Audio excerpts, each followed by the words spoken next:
It's time for Washington fishing is closed due to coronavirus, so here's some extra content quest. This episode, catching an IGFA world record. Hey Washington Fish Questers, Blake here. Well, the quarantine drags on. We're closed till May 4th still. Hopefully that'll be it. However, to pass the time, I have started... thank you.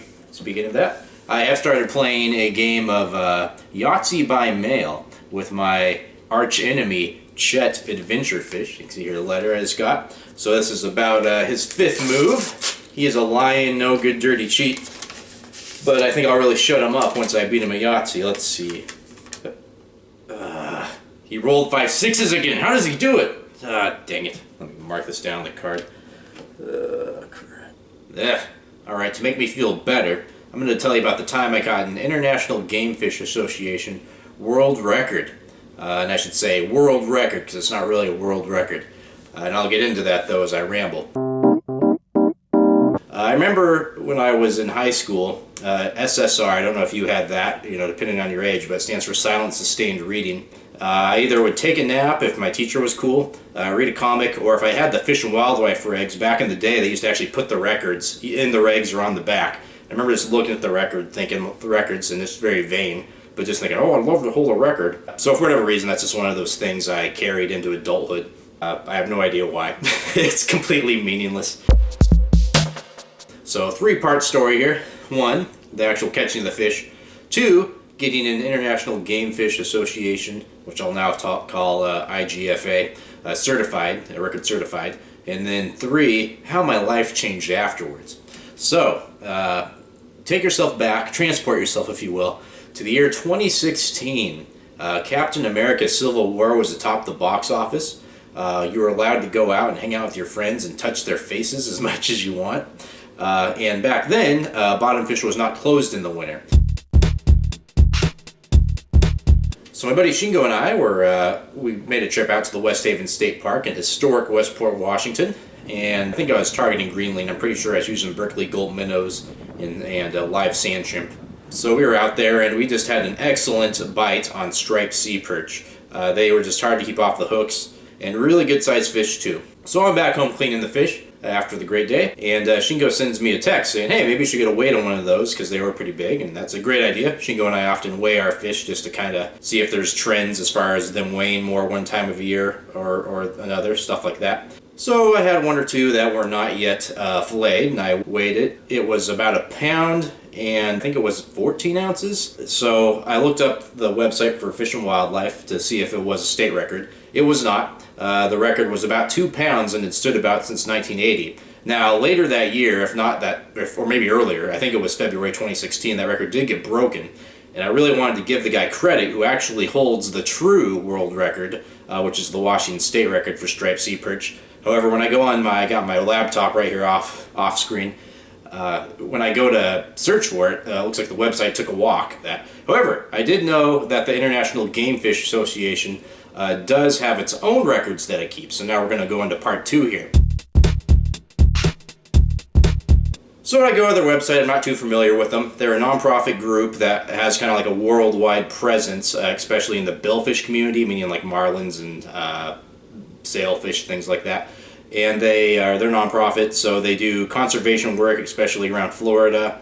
They do a lot of studies and policies around baitfish and billfish and that sort of thing.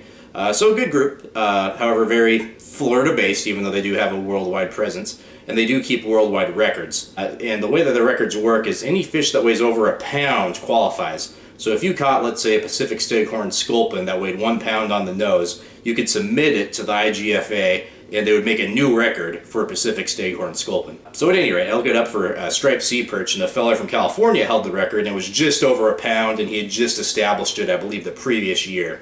So I thought, well, here's a chance. I thought, great, this guy's from California, I'll take the striped sea perch record back to Washington. So I found out how to do that. You have to either be a member, and then you pay a reduced fee to submit your claim for a record, or you can be a non-member. It worked out for a digital subscription, and then to submit my application was cheaper. It was something in the range of $50 to do it, to become a member. Whether it's worth it or not, it's up to you. It being a nonprofit with a good mission, I had no problem with that. So here's what you had to do though. There was quite a few hoops, so many I've forgotten. I'm going to pull it up. So, you know, you have to take the length, get it weighed and all that. And getting it weighed ended up being a huge pain in the neck.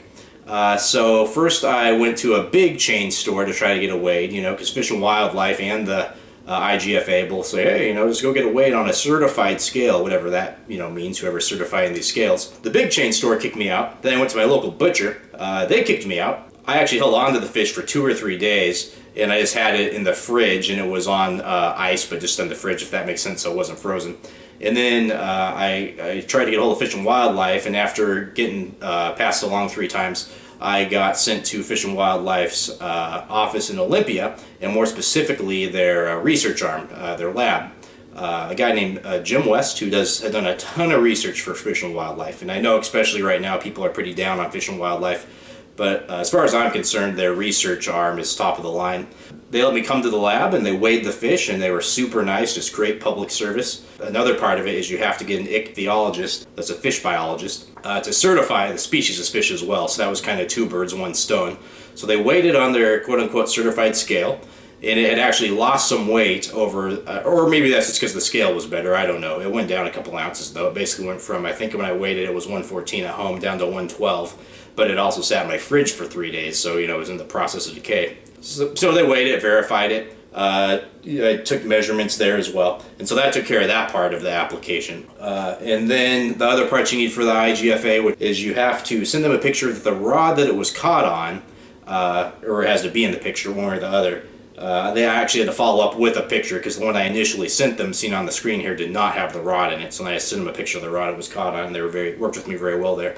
And you have to send them a big length of the line, including the leader. I think it's about 16.5 feet, 5 meters. Oh yes, and then you do need a witness, 2 witnesses. So I got Shingo, and then my wife was at home when I brought it home, so apparently that was good enough.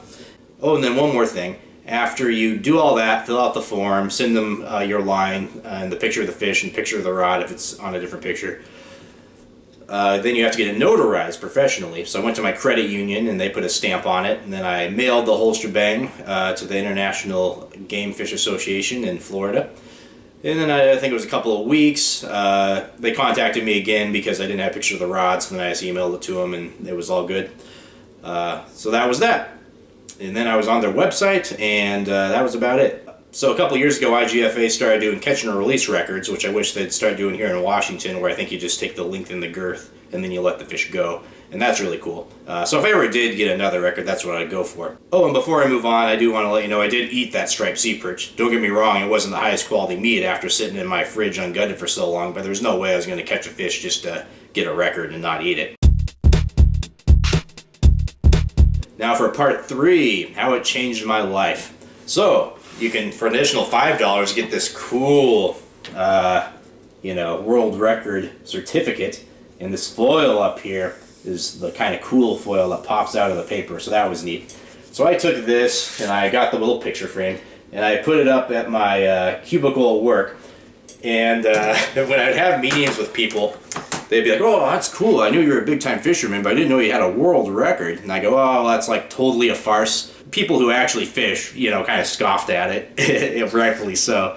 But I felt bad after about the 10th person thought it was actually cool, like a big achievement. So I ended up taking it home, and now it just kind of sits. But it was cool. Would I do it again? Probably not. Am I glad I did it once? Yes. So at any rate, that will do it for this week's filler. I'll see you next week here on Washington Fishing is Closed due to coronavirus, so here's some extra content quest.